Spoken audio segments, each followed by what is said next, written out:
J'ai découvert la Mission de France en allant à ma paroisse le dimanche et j'ai trouvé que l'église elle avait changé parce que je ne connaissais pas du tout ça et j'ai vu un petit peu ce qui s'y passait et c'est là que j'ai connu la Mission de France.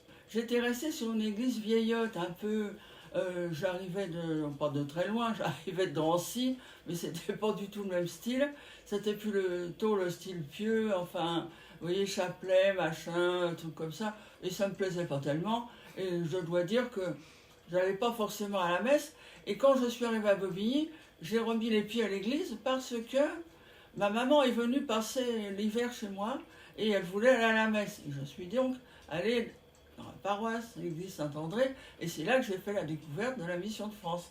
Et ensuite, ça a fait son cheminement, et ça a donné les engagements que j'ai eus par la suite.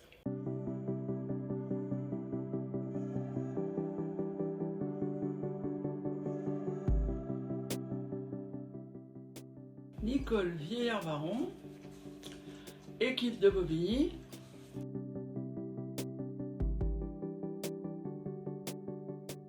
Je suis arrivée à Bobigny en 1972 et c'est là que, pour mon travail, puisque je faisais partie du ministère de l'Intérieur et j'ai eu un poste à la préfecture de Seine-Saint-Denis. Dans les engagements que j'ai eu des engagements politiques.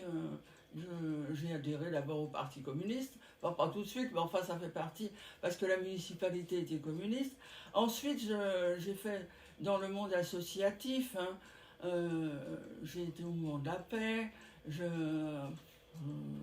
fait dans France Amérique latine, je ne vous citerai pas tout ce que j'ai fait. Et puis j'étais syndiquée, bien sûr, lors de mon travail, à la CGT, je l'ai dit tout à l'heure, je crois.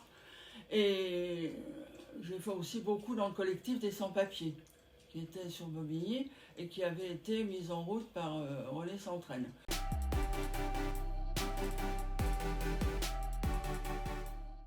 Ce qui est important, c'est qu'on vit en plein vent, je dirais, dans le monde. On n'est pas enfermé dans une église, on va vers les autres, un peu comme le Christ a vécu l'évangile.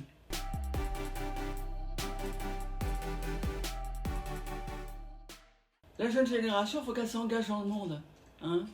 Là où elle est, avec des différences selon les régions, selon les pays, mais il faut qu'elle soit toujours présente dans le monde, parce que je pense que le Christ, il est venu pour le monde. Il n'est pas venu pour les uns et il n'a pas mis les autres de côté.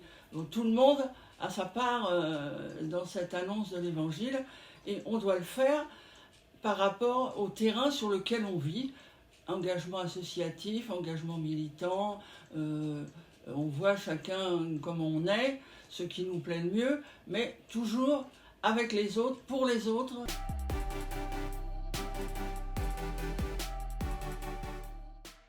L'AG 2023, je pense qu'elle va être pleine de jeunes. Nous, on n'y sera pas.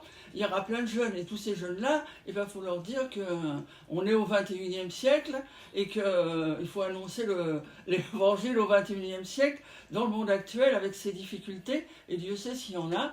Et qu'il faut être présent parmi les hommes et tout ce qui se fait, aussi bien au niveau associatif, politique et tout ça. Et qu'on doit être partout. On doit être présent partout. Pas la même personne, bien sûr, mais selon son charisme et son peut-être aussi le travail que l'on fait. Et c'est là qu'on annonce, je pense qu'on annonce l'évangile. C'est pas en s'enfermant dans notre paroisse.